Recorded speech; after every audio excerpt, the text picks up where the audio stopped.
Mga kapuso, malapalos na nagtago pero na-corner din sa wakas ang suspect sa panggagahasa umano sa kanyang menor de edad na pamangkin. Tunghayan sa aking eksklusibong pagtutok.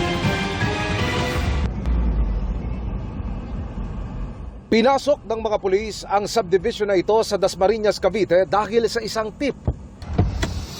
Nagtatrabaho umano bilang karpintero sa ginagawang bahay na ito ang isang suspect sa statutory rape. Pagpasok ng mga pulis, namataan agad ang subject. Oh. Ikaw ba yun? Oh, ina-arresto ka namin, ha? Matagal na siyang hinahanap makarang magtago ng isyuhan ng korte ng arrest warrant para sa kasong 10 counts ng statutory rape sa Taguig.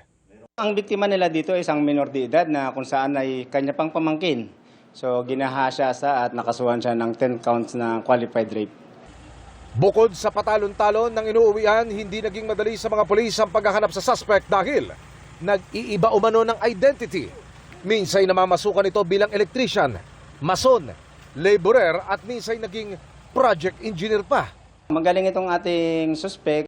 Iba't ibang trabaho ang kanyang pinasukan hanggang sa construction worker at saka pa-iba-ibang trabaho at pa-iba-ibang lokasyon. Nagpapasalamat ang HPG sa homeowners ng subdivision dahil sa pakikipag-ugnayan ng matunugang tila may kahina-hinalang trabahador na nakapasok sa kanilang premises.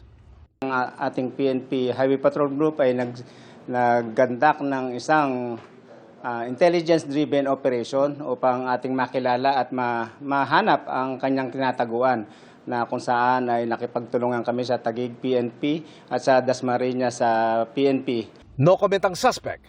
Emil Sumangil, Nakatutok, 24 Oras.